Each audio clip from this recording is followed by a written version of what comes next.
Right then, let's get stuck in.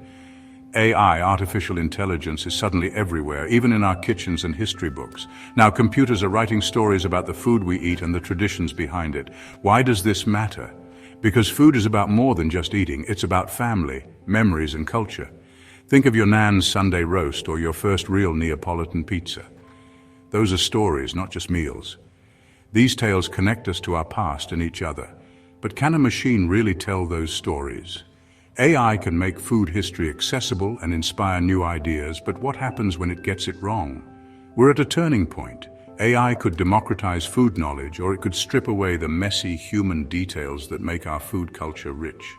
We need to understand the good, the bad, and the baffling before we hand over our culinary stories to machines. So how does this AI magic actually happen? AI models are trained on mountains of text and images, cookbooks, blogs, historical documents, reviews. It learns patterns, like a student who's read every book but never tasted the food. When you ask it for a story, it generates new sentences based on what it's learned, not just copying, but creating. It can write in any style and it's lightning fast. Imagine a child learning about pasta's origins in seconds, or a chef getting instant inspiration for a new dish. AI opens doors, making knowledge once locked away available to everyone. But here's the catch. AI doesn't food. It's just matching patterns, not feeling or tasting. The result? Stories that look right but might lack soul. It's like a beautiful dish with no flavor. We get facts, but we might miss the feeling. The essence of what makes food matter, that's the trade-off. Let's look at some real-world examples. When AI works, it's brilliant. A food historian used AI to track saffron's spread through Europe, mapping its journey in ways a human never could. AI can also revive lost recipes, translating old cookbooks and updating ingredients for today's kitchens. It's like a digital archaeologist unearthing culinary treasures.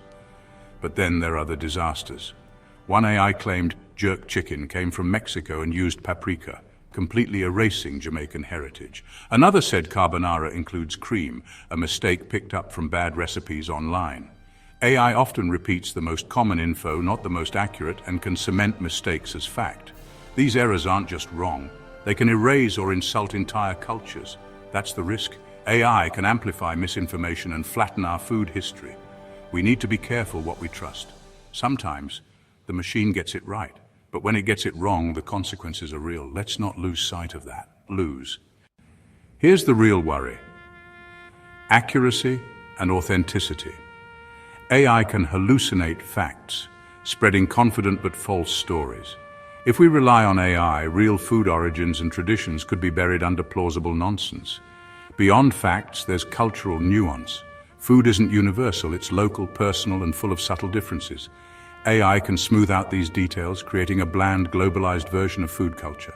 The personal touch matters. Food stories are our stories. Memories, family, emotion. AI can't replicate that. It has no taste, no memories, no sense of belonging. If machines become our storytellers, we risk losing the emotional connection that gives food meaning. Traditions are passed down in person, not by algorithm.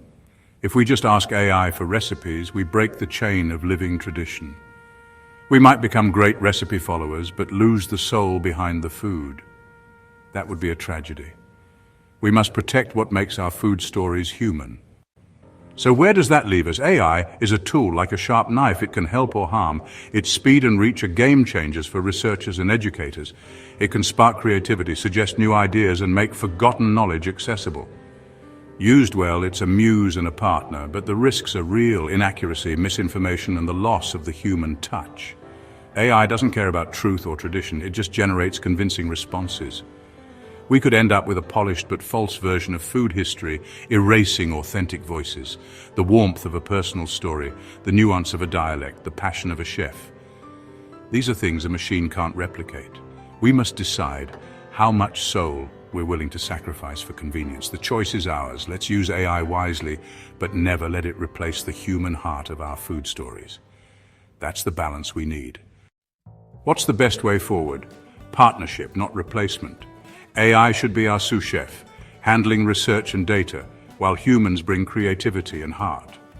Imagine a food writer using AI to gather facts, then traveling to taste bread and interview bakers. AI provides the skeleton, humans add the flesh and soul.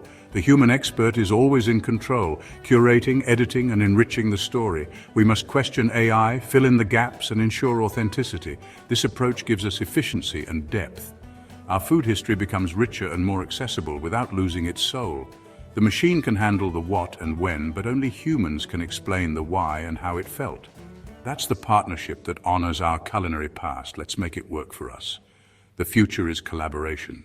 So is AI destroying food history? Not if we're careful. AI is powerful, but it's up to us to use it wisely. We can't ignore it, but we must protect what it can't do.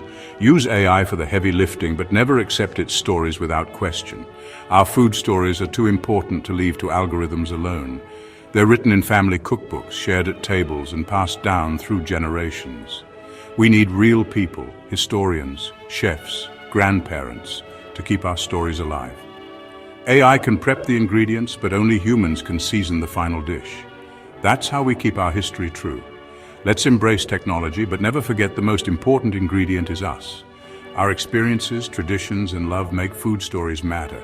As long as we remember that, our food history will thrive. Now, who's hungry? Only you know how good that first bite is.